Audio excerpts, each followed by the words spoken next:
नमस्कार. Food queen मेगामध्ये आज आपण बेसनाचे लाडू करतोय, जे अजिबात ताळ्याला चिटकत नाहीत, छान रवाळ होतात आणि व्यवस्थित प्रमाण घेतल्यामुळे खाली बसत नाहीत, छान गोलाकार आकार घेऊन तसेच राहतात. चला तर मग लाडू करायला सुरुवात करूयात. एका गोलाकार कढईमध्ये 1 वाटी तूप घ्यायचं आहे. कढई ही गोलाकारच घ्यावी, कारण बेसन भाजायला खूप वेळ लागतो.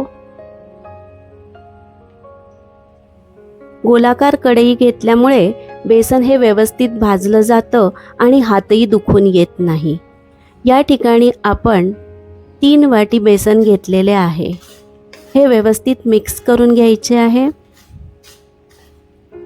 लाडवासाठी पीठ तयार करत असताना डाळ ही 10 ते 12 मिनिटं मंद आचेवर खमंग भाजून घ्यायची.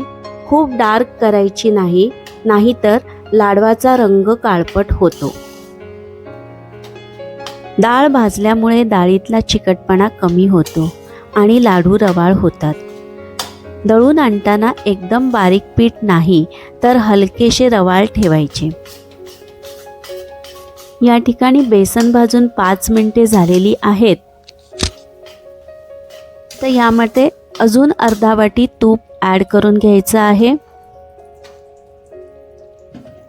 तुपाचं प्रमाण थोडंफार कमी जास्त होऊ शकतं, कारण डाळ जर जास्त जुनी असेल तर ती खूप जास्त तूप ओढून घेते आणि डाळ नवीन असेल तर तूप कमी लागू शकतं. त्यामुळे ह्या प्रमाणात 1-2 चमचे कमी जास्त तूप लागू शकतं. 4 वाटी बेसनासाठी 1.5 वाटी तुपाचं योग्य प्रमाण आहे. 1-2 चमचे कमी जास्त होऊ शकतं. तूप मोजताना तूप पातळ करूनच मोजायचे आहे, घट्ट तूप मोजायचं नाही. पीठ भाजताना गुठल्या राहणार नाहीत याची काळजी घ्यायची. गुठल्या मोडत मोडत पीठ भाजून घ्यायचं. बेसन मंद आचेवरच भाजून घ्यायचं आहे.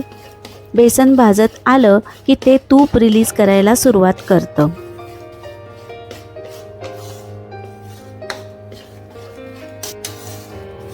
या ठिकाणी बेसनाचा खमंग असा सुगंध यायला सुरुवात झालेली आहे. सुरुवातीपासून आतापर्यंत 15 मिनिटे झालेली आहेत. ह्या स्टेजला आपण 2 चमचे दूध घालून घ्यायचे आहे. दूध घातल्यामुळे ह्याचे स्ट्रक्चर रवाळ होते. तुम्हाला वाटेल दुधामुळे लाडू खराब होतील, तर तसं नाही, खराब बिलकुल होत नाहीत. दूध घालून परत छान 5 ते 10 मिनिटे व्यवस्थित भाजून घ्यायचे आहे. या ठिकाणी बेसन हे व्यवस्थित भाजून झालेले आहे. खमंग असा सुगंधसुद्धा येत आहे. 3 वाटी बेसन भाजण्यासाठी साधारणतः 20 ते 25 मिनिटे लागतात. आता हे भाजलेलं बेसन एका परातीमध्ये काढून घ्यायचं आहे. यामध्ये 1 चमचा वेलची पावडर टाकायची आणि आवडीप्रमाणे मनुका टाकून घ्यायचे.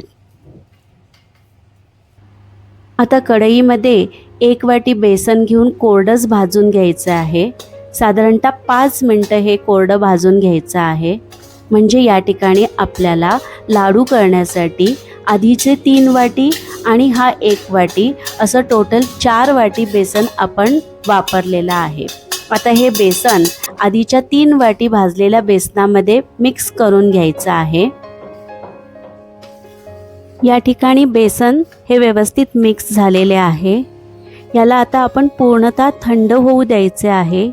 मिश्रण गरम असताना ह्यामध्ये पिठी साखर टाकायची नाही, नाहीतर मिश्रणाला पाणी सुटतं. हे बघा, या ठिकाणी अर्धा ते पाऊण तास झालेला आहे. बेसन व्यवस्थित थंड झालेले आहे. थोडंसं कोमट असेल तरीही चालतं किंवा पूर्ण थंड झालं तरीही चालतं. या स्टेजला 2 वाटी पिठी साखर घालायची आहे आणि व्यवस्थित मिक्स करून घ्यायचं आहे. मी 2 वाटी पिठी साखर घातली आहे. तुम्हाला खूप गोड आवडत असेल तर अजून 1 ते 1.5 वाटी पिठी साखर घालू शकता. आता ह्या ठिकाणी साखर आणि बेसन व्यवस्थित एकजीव करून घ्यायचं आहे.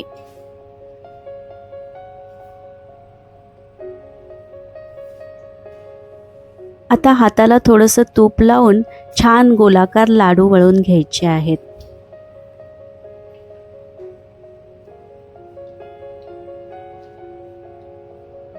तुमच्या आवडीप्रमाणे काजू, बदाम, पिस्ता काहीही लावू शकता किंवा काही न लावता पण करू शकता.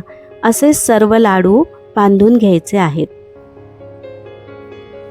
बेसन भाजताना घ्यावयाची काळजी. बेसन सतत भाजत राहावे. बेसन मध्यम आचेवर भाजावे. दुधाच्या शिंतोड्याने बेसन रवाळ व हलके होते, त्यामुळे लाडू ताळूला चिटकत नाही.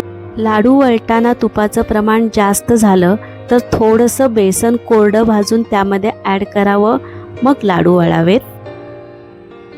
आणि जर काही बेसन कोरडं वाटत असेल तर त्यामध्ये थोडंसं तूप ॲड करायचं आणि मगच लाडू वळायचे. लाडू वळून झाल्यावर तो गोलाकार व्यवस्थित आकार घेत नसेल तर मग काय करायचे? अशा वेळी प्रथम सर्व लाडू वळून घ्यायचे. नंतर साधारणतः 15 ते 20 मिनिटांनी तूप थिजलं की परत त्याला गोलाकार आकार द्यायचा आणि डब्यात भरून ठेवायचे. तर मस्त असे बेसनाचे दाणेदार, ताळ्याला न चिकटणारे लाडू तयार आहेत. तुम्ही ह्याच प्रमाणात लाडू करून पहा आणि मला तुमचे अनुभव कळवा.